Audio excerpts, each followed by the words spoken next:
దురాత్మల ప్రభావమును యేసు నామములో కట్టి బంధిస్తా ఉన్నారు. ప్రభా మీరే మీ పరిశుద్ధ ఆత్మని ఇక్కడ రిలీజ్ చేయండి స్వామి. Let every heart open for thy word. ప్రభా నీ దాసుని బలపరిచి వాడుకోండి, కృప చూపి వేలు దయచేయండి. క్రీస్తు యేసు నామములో ఈ ప్రార్థన అడుగుచున్నాను నా తండ్రి, ఆమేన్. సమయం పాడు చేయకుండా అయ్య గారికి సమయాన్ని ఇస్తూ ఉన్నాను. సమయంలో జోసఫ్ అయ్య గారు గత నెల మా సభల్లో అద్భుతమైన వర్తమానాలు అందించి మా సంఘాన్ని బలపరిచారు. అయ్యగారి మెసేజ్ గురించి ఒకటే మాట చెప్తాను, slow poison but speed action. దేవునికి స్తోత్రం. ఆహ్వానిద్దాం అయ్యగారిని. Praise the Lord. Praise the Lord. Hallelujah.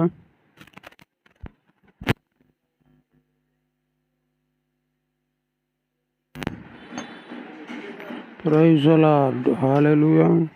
ఇది బాగానే ఉన్నట్టుంది కదా. Hallelujah.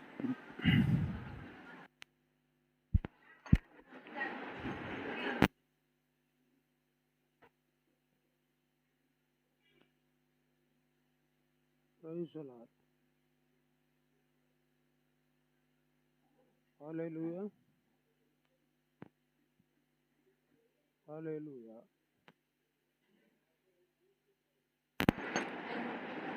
Praise the Lord.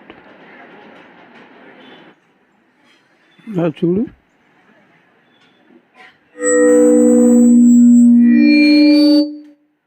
Praise the Lord. Hallelujah.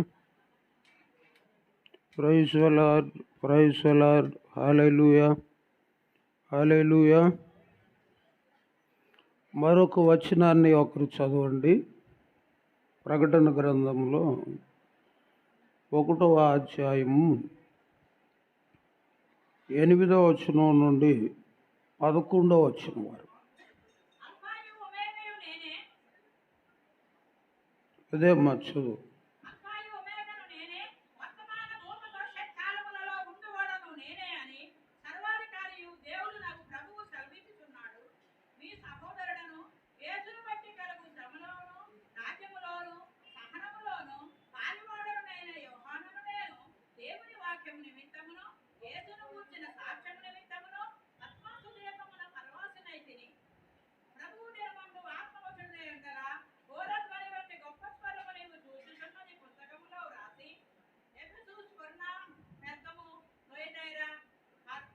Sardis, లవోదికియా. చాలు చాలు చాలు ప్రార్థన చేసుకుందాం. పరిశుద్ధుడు అయిన మా ప్రభువా, మీకు స్తోత్రాలు, వందనాలు, స్తుతులు చెల్లిస్తున్నాను. మీ సేవకులు కిష్టపారాయ్ గారికి దైవజనులు ప్రవచించడం ద్వారా ఈ అభిషేక ఆరాధనలు ప్రారంభించారు. ఇప్పటి వరకు కొనసాగించడానికి మీరు సహాయం చేస్తున్నారు. వందనాలు. అనేకమైన కార్యాలు ఈ స్థలంలో జరిగిస్తూ ఉన్నందుకు మీకు వందనాలు. అనేక మందికి ఇక్కడ జరిగే కార్యాలు ప్రచురపరుస్తున్నందుకు కూడా మీకు వందనాలు చెల్లిస్తున్నాను. నీ దాసులను ఇంకా మీరు కొలతలేని అభిషేకంతో నింపి వెళ్ళే ప్రతి స్థలాల్లో కూడా వాడుకొని ప్రజలను దురస్తత్వం నుండి మళ్లించమని ప్రార్థన చేస్తున్నాం. అలాగే ఈ దినము మరి అభిషేక ఆరాధనలో నేను కూడా వాడబడటానికి నన్ను కూడా ఇక్కడికి తీసుకొచ్చారు. మీకు వందనాలు చెల్లిస్తున్నాను. అనేక ప్రాంతాల నుంచి దైవజనులు మరి ఈ స్థలానికి వచ్చి ఉన్నారు. సేవకులు అనగా జ్ఞానులు నాయన. ఈ జ్ఞానుల మధ్యలో నేను నిలబడి ఉన్నాను. నీ పరలోక జ్ఞానంతో మమ్మల్ని నింపండి. మా అందరికీ కావలసిన జ్ఞానాన్ని మీరు బోధించండి. ఈ ప్రకటన గ్రంథంలో యోహాను గారికి మీరు ఇచ్చిన ప్రత్యక్షత నాకు కూడా ఇవ్వండి. దేవా, నీకు స్తోత్రాలు. ఈ వాక్యాల ద్వారా మమ్మల్ని సిద్ధపరిచి మాకు అప్పగించిన సంఘాలను మేము సిద్ధపరచుకోవడానికి మీరు మాకు మీ ఆత్మశక్తి అనుగ్రహించమని ప్రార్థిస్తున్నాం తండ్రి. నీకు స్తోత్రములు చెల్లిస్తున్నాం. మీ శిష్యులకు మీరు చెప్పారు, రహస్య మర్మాలను ఎరగడం నేను మీకు అనుగ్రహించానని చెప్పారు. ఈ మర్మాలను మాకు బయలుపరచండి.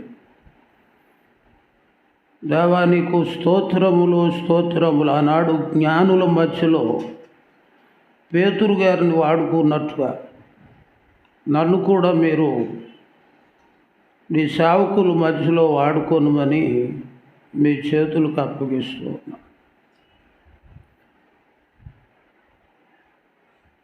నీ వాక్యం అగ్ని వంటిది అని మీరు సెలవిచ్చారు. మీ వాక్యం ద్వారా చల్లారిపోయిన దైవజనులు ఉంటే మండించండి. నులివెచ్చని స్థితిలో ఉన్న దైవజనులు ఉంటే మండించండి. మేము మరింతగా నీ పరిచర్యను చేయడానికి శక్తి మాకు దయచేయండి. కొలత లేని అభిషేకంతో నన్ను నింపండి. మీ జీవజలముల నదిని ప్రవహింపచేయండి. నన్ను పిలిచినప్పుడు మీరు నాకు ఇచ్చిన మాట, నువ్వు నిలబడు, నేను మాట్లాడతానని చెప్పారు. ఈ స్థలంలో నిలబడి ఉండగా మీరే మాట్లాడి మహిమను పొందమని ప్రార్థిస్తున్నాం తండ్రి. నీకు స్తోత్రములు చెల్లిస్తున్నా. నీ వాక్యము కన్నా మిన్నైనది విశ్వమంతా వెదికిన ఏది ఉండదు. నీ వాక్యము కన్నా మిన్నైనది విశ్వమంతా వెదికిన ఏది ఉండదు. యేసయ్యా నన్ను కన్న తండ్రి, యేసయ్యా నా ప్రాణనాథా,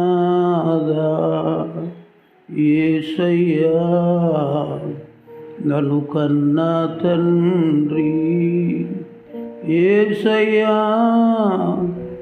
నా ప్రాణనాథా. ఒక్కసారి ఈ మాట నాతో నీ వాక్యము కన్నా మిన్నైనది విశ్వమంతా వెదకిన ఏది ఉండదు. నీ వాక్యము కన్నా మిన్నైనది విశ్వమంతా వెదకిన ఏది ఉండదు. నీ వాక్యము కన్నా మిన్నైనది విశ్వమంతా వెదకిన ఏది ఉండదు.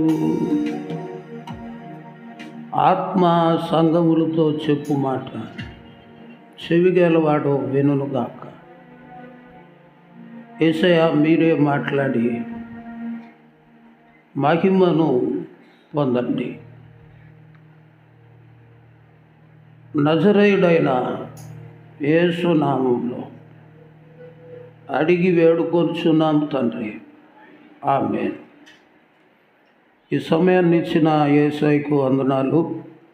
నన్ను ఆహ్వానించిన దైవజనులు కృష్ణపారాయ్ గారికి వందనాలు. మీ అందరికి కూడా నా హృదయపూర్వకమైన వందనాలు.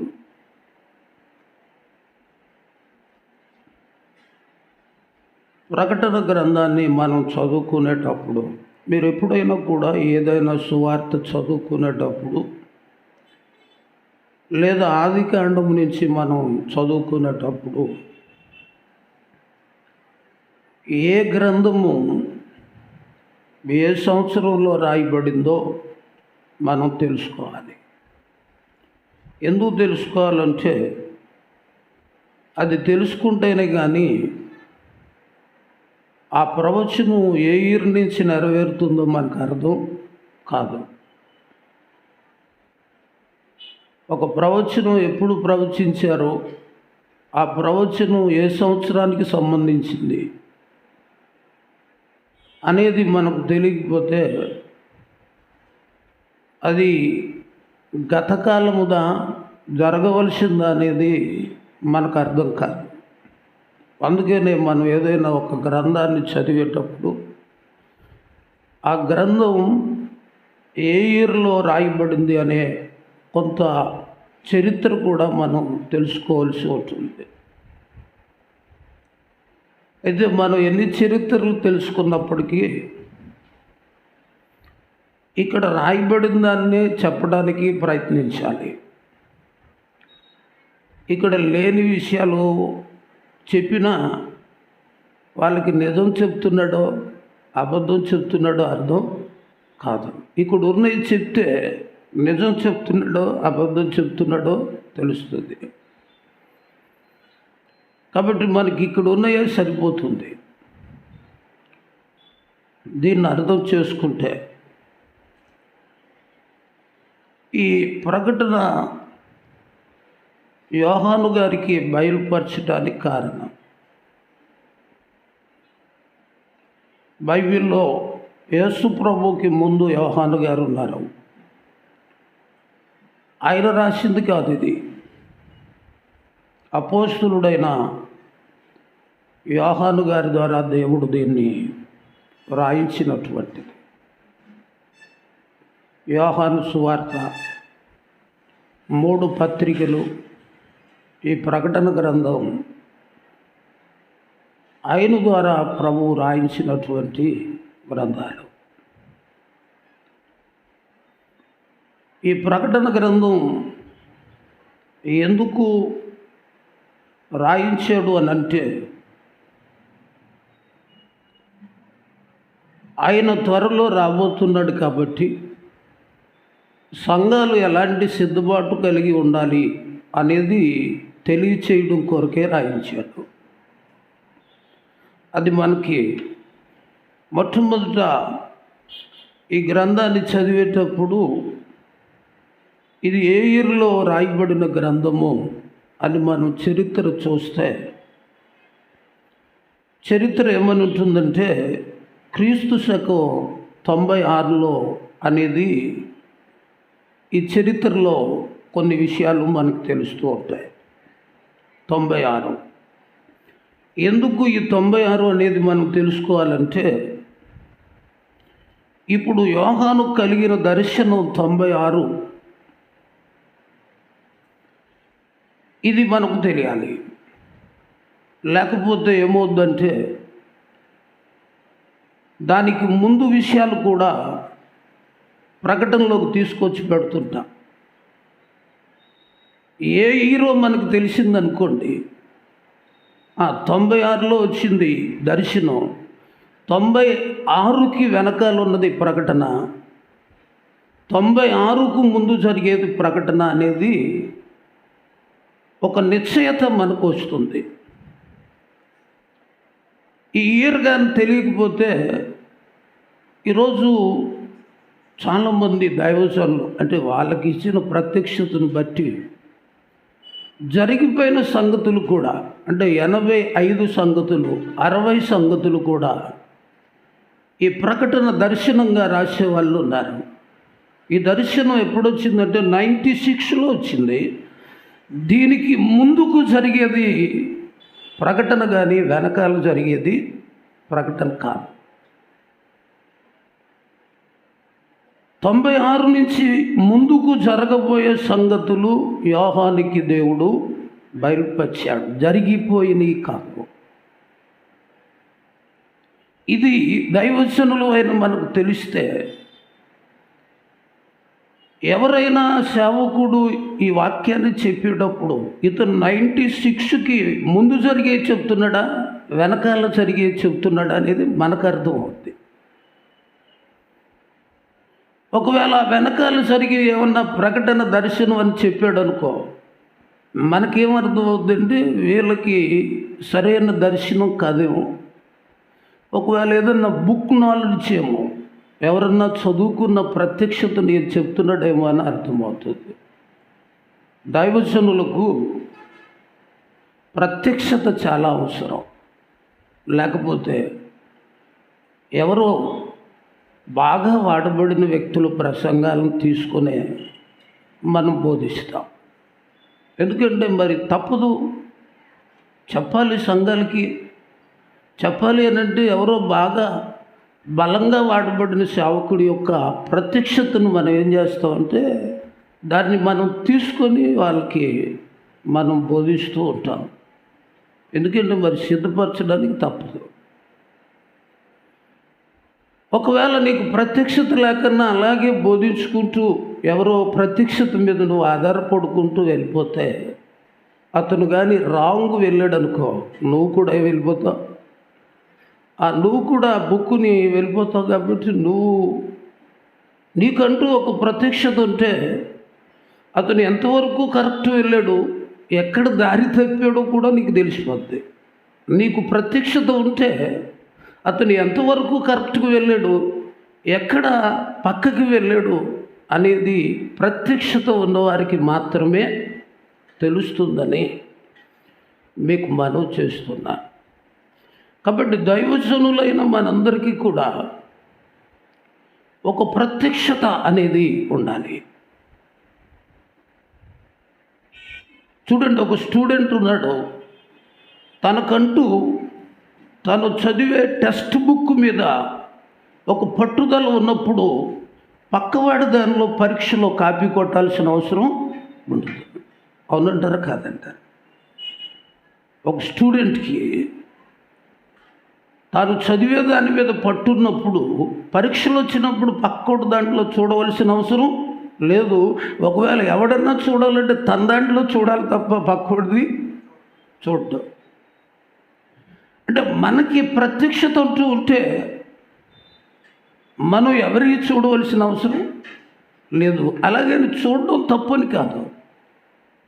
ఎందుకంటే చూడడం ద్వారా జ్ఞానము గలవాడు మరింత జ్ఞానాన్ని సంపాదించుకుంటాడు. జ్ఞానము గలవాడు కొంతమంది ప్రత్యక్షతలను చూసేటప్పుడు ఆ ఇతను ప్రత్యక్షత కూడా కంపేర్ చేసుకుంటూ ఇంకా కొంచెం లోతులోకి వెళ్ళే అవకాశం ఉంటుందని మనం చేస్తూ ఉన్నాను. సామెతలు అంటాడు కదా, జ్ఞానము గలవాడు విని పాండిత్యాన్ని ఇంకా ఆ వృద్ధి చేసుకుంటారు. దేవుని సేవకులు సభ అంటే జ్ఞానుల సభ. ఏ సభ ఇది? జ్ఞానుల సభ. మామూలు విశ్వాసుల దగ్గర మాట్లాడినట్టు ఇక్కడ కుదరదు. అయితే జ్ఞానులకు నేర్పాలంటే యేసయ్యే నేర్పాలి. ఆయన కానీ మాట్లాడితే మనకు సందేహం ఉండదు, క్లియర్ అయిపోద్ది, డౌట్ కూడా ఉండదు. కాబట్టి ఇప్పుడు ప్రకటన 96 నుంచి జరిగేటటువంటిది ముందుకి ప్రకటన, అది మనకి మొదటి అధ్యాయంలోనే రాస్తాడు. మొదటి వచనంలో యేసుక్రీస్తు తన దాసులకు కనపరుచుటకు దేవుడు ఆయనకు అనుగ్రహించిన ప్రత్యక్షత. ఒక సేవకుడికి దేవుడు ఒక ప్రత్యక్షత ఇచ్చాడంటే మిగతా దాసులకు కూడా అది కనపరచాలని దేవుడు ఇచ్చాడు. ఈ సంగతులు జరిగిపోయినవి కాదు, త్వరలో సంభవించనై ఉన్నవి. ఈ 96కి ముందు త్వరలో సంభవించనై ఉన్నవి. వెనకాల సంభవించిపోయినది ప్రకటన కాదు, జరిగేటటువంటిది ఇంకా సంభవించవలసింది ప్రకటన అని మనకు తెలుస్తుంది. ఈ విషయాన్ని పదే ఎందుకు చెప్తున్నానంటే, ఈ 96కి వెనకాల జరిగినటువంటి దాన్ని కొంతమంది తీసుకొచ్చి ప్రకటనలో ఇది యోహాను ప్రత్యక్షత అని పెట్టిన వాళ్ళు కొంతమంది ఉన్నారు. ఈయనకి ప్రత్యక్షత అని, అది వాస్తవం కాదు. ఆయనకి దర్శనం వచ్చిన దగ్గర నుంచి ఇక ముందుకు జరగబోయే సంగతులు ప్రకటన కానీ వెనక్కి వెళ్ళిన సంగతులు ప్రకటన కాదు అనేది మనం తెలుసుకోవాలి. ఎందుకంటే మనం చాలామంది ప్రత్యక్షత కలిగిన బుక్కులు మనం చదువుతుంటాం, ప్రత్యక్షత కలిగిన బుక్స్ మనం చదువుతుంటాం. ఆ బుక్స్ చదివేటప్పుడు మనకి అభిషేకం కానీ లేకపోతే అది కరెక్టా కాదా అనేది కూడా మనకి అర్థం కాదు. ఆ పరలోక జ్ఞానం ఉంటేనే కానీ అతను కరెక్ట్గా వెళ్ళాడో లేదో మనకి తెలియదని మీకు మనం చేస్తున్నాను. దేవుడికి స్తోత్రాలు. కాబట్టి ఇప్పుడు మనకి ఒకటి కన్ఫర్మ్ అయింది, యోహానికి దర్శనం వచ్చేటరికి జరగబోయే సంగతులు ప్రకటన కానీ జరిగిపోయిన సంగతులు ప్రకటన కాదు అనేది మనకి చాలా క్లియర్గా ఇక్కడ రాశాడు. ఈ సంగతులు త్వరలో సంభవింపనై ఉన్నవి. ఆయన తన దూత ద్వారా వర్తమానము పంపి తన దాసుడైన యోహానుకు వాటిని సూచించెను. అతడు దేవుడు వాక్యమును గూర్చి యేసుక్రీస్తు సాక్ష్యమును గూర్చి తాను చూచినంత మట్టుకు సాక్ష్యం ఇచ్చెను. సమయము సమీపించినది గనుక ఈ ప్రవచన వాక్యములు చదువువాడును వాటిలో విని ఇందులో రాయబడిన సంగతులు గైకోను వారును ధన్యులు. ఎందుకు యోహానికి దర్శనం ఇచ్చాడంటే, సమయము ఏమైపోయింది, చాలా దగ్గరికి వచ్చింది. అంటే ఒక విధంగా చెప్పాలంటే దైవజనులైన మనకు ప్రతి ఒక్కరికి కూడా ఇప్పుడు మనమున్న టైము దిద్దుకునే టైం కాదు, సిద్ధపడే టైం. దిద్దుకునే టైం అయిపోయింది. ఇప్పుడు మనం సిద్ధపడి మన సంఘాలను మనం సిద్ధపరచుకునే టైం. అంటే ఇది దిద్దుబాటు కాలం కాదు, సిద్ధపాటు కాలము అనే దాన్ని మనం గుర్తించాలి. సిద్ధపాటు కాలం ఎప్పటి నుంచి సిద్ధపాటు? ఇది ఎక్కడి నుంచి అసలు సిద్ధపాటు కాలం? ఎక్కడి నుంచి సిద్ధపాటు కాలం? అసలు ఎక్కడి నుంచి అంచె దినాలు అనేవి ఎక్కడి నుంచి స్టార్ట్ అవుతాయి? సిద్ధపాటు కాలం ఎక్కడి నుంచి స్టార్ట్ అవుతుంది బైబిల్లో అనేది మనం చూస్తే చూడండి. మనము అంచె దినాల్లో ఈ సంగతులు జరుగుతాయని చదువుతుంటాం. అసలు అంచె దినాలు ఎక్కడి నుంచి స్టార్ట్ అయినాయి అనేది కూడా మనకు తెలియాలి. అంచె దినాలు ఎక్కడి నుంచి ప్రారంభమైనవి అంటే మనం తడుముకోకన్నా మనకి దొరికే ఆన్సర్ ఏంటంటే, అంచె దినాల్లో మనుషులందరి మీద నా ఆత్మను కుమ్మరిస్తాను.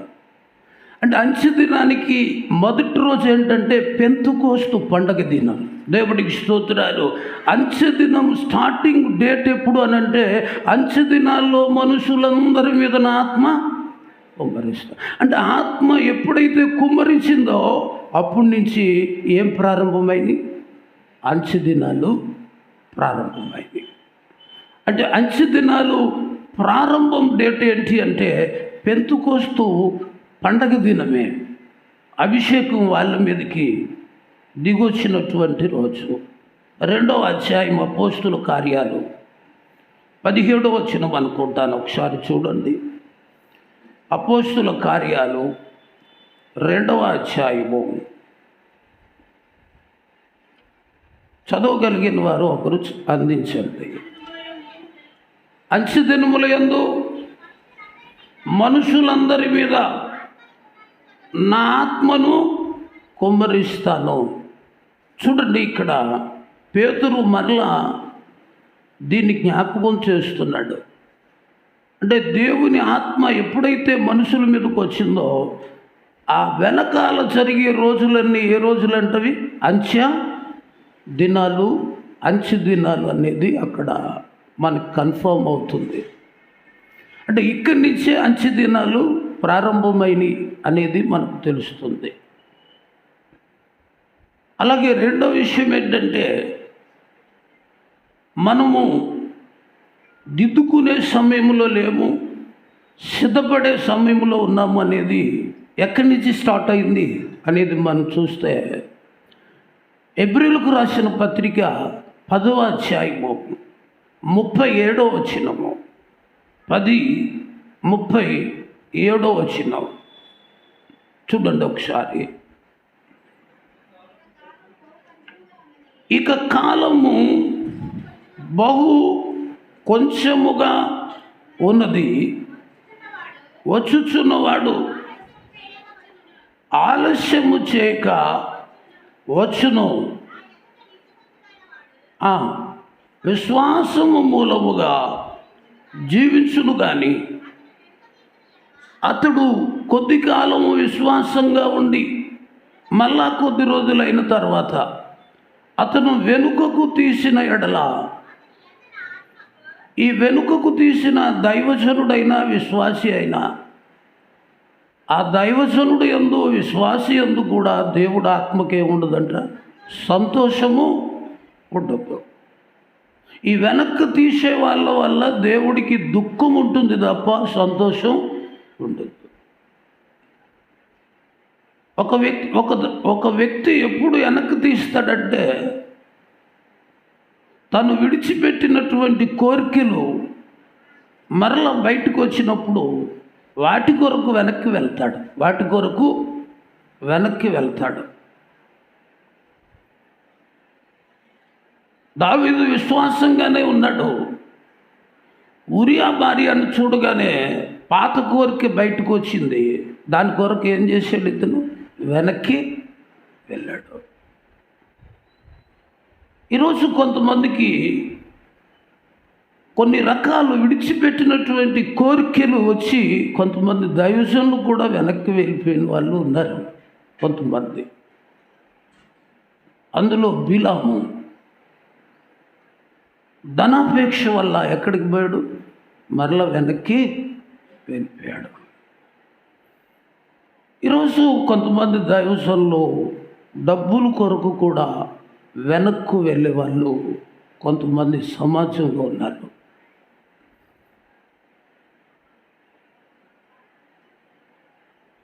ఇది మన కళ్ళతో మనం చూస్తుంటాం. ఒక్కొక్కసారి ఆ ట్రాఫిక్లు మనము చేస్తుంటాం, బాగుండేవాడు ఇలా అయిపోడరా అని మనం కూడా మాట్లాడుకుంటుంటాం. అదే వెనక్కి తీయడం అంటే. సంసోన్ దెలీలాను చూసి ఏం చేశాడు? వెనక్కి తీశాడు. చాలామంది ఇలాగా కొన్ని మరలా లోకంలో ఉన్న వాటిని ఆశించి కొంతమంది మరలా వెనక్కి తీస్తున్నారు. గుర్తుపెట్టుకోనండి, దైవజనుడు ఒక్కసారి వెనక్కు తిరిగితే 7 దురాత్మలు అతన్ని ఆవరిస్తాయి. ఒకటి కాదు, ఎన్ని? 7. ఒక దెయ్యం కాదు, 7 దెయ్యాలు పట్టుకుంటాయి. అసలు ఒకప్పుడు ఒక దెయ్యం పట్టుకుంటేనే మనల్ని మార్చడానికి ఇంత టైం పడితే ఈ 7 దెయ్యాలు పట్టుకుంటే ఇంకెంత టైం పడుతుంది?